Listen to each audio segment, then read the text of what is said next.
à cette réforme. Nous allons aujourd'hui faire une prise de parole à 8 pour montrer que nous sommes toujours et encore unis.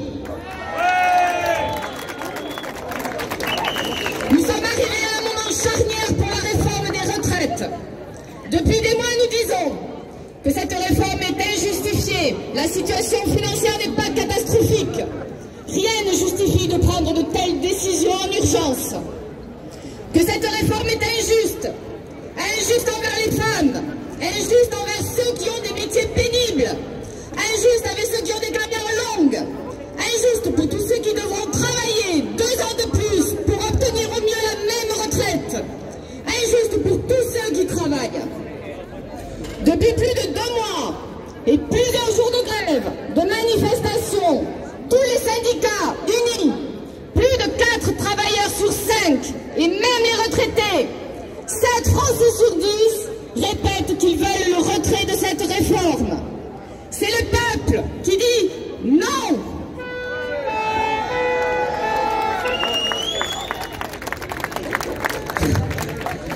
Le gouvernement reste sûr, il est autiste, il n'entend pas la colère, il méprise les travailleurs. Depuis le début, il ment sur les causes de cette réforme, sur la retraite minimale, sur le travail pénible, sur le chômage, sur les seniors. Ce texte changera la vie de milliers de travailleurs. C'est cette avancée de civilisation qui est le droit à la retraite, à vivre ce moment en bonne santé, à ne pas se tuer au travail qui est remis en cause. C'est aussi le partage des richesses qui est en cause, l'injustice des bas salaires et le refus de faire payer plus ceux qui le peuvent. On ne peut pas tout demander aux plus modestes, aux travailleurs, en laissant s'enrichir ceux qui sont déjà trop riches, aux entreprises qui distribuent des dividendes sur le dos ceux qui produisent les richesses, à savoir les salariés.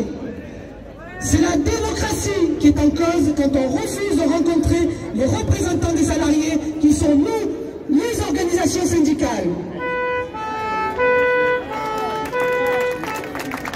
Le président de la République a choisi l'arme fatale, le 49-3 contre la démocratie parlementaire et la démocratie sociale. Elisabeth Borne et Olivier Véran ont eu beau s'époumoner pour chercher à trouver un consensus avant la tractation souterraine de l'Élysée, que le résultat est là. À l'évidence, une courte majorité de députés aurait pu l'emporter pour marquer le refus d'une telle loi que des millions de travailleurs actifs, retraités, sans emploi et d'autres catégories rejettent depuis maintenant plusieurs mois. Non à la violence d'une politique bornée. Non, non à la retraite Macron.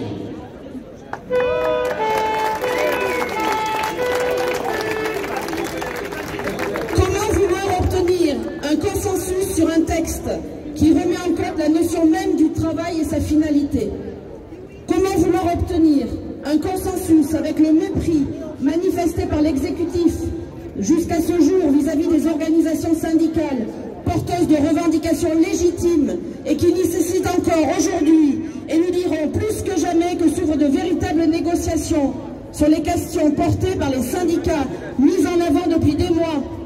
Le patronat comme le pouvoir politique se doivent de répondre aux incessants appels des organisations syndicales que le monde du travail soutient dans sa très grande majorité. L'attitude du gouvernement vient renforcer notre conviction que seule la lutte paye.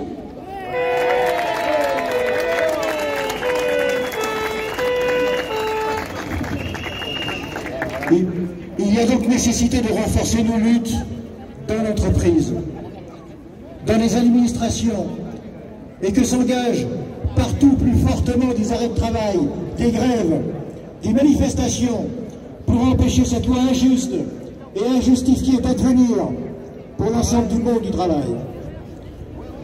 Le passage en force de l'exécutif, véritable déni de démocratie, doit être combattu fermement.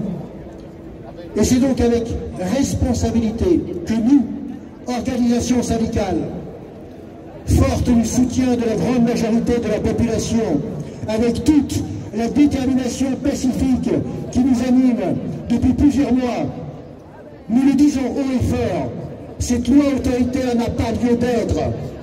Nous pouvons gagner, nous allons gagner, car nous donnons à tous les pourfendeurs une leçon de vie.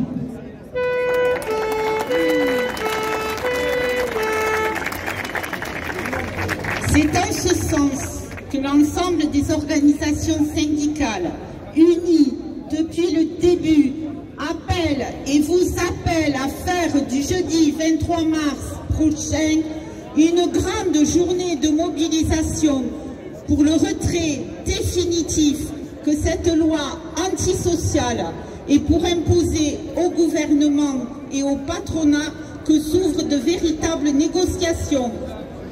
Nous nous retrouverons jeudi 23 mars à 10 h à la Bourse du Travail jusqu'aux Allées Leclerc.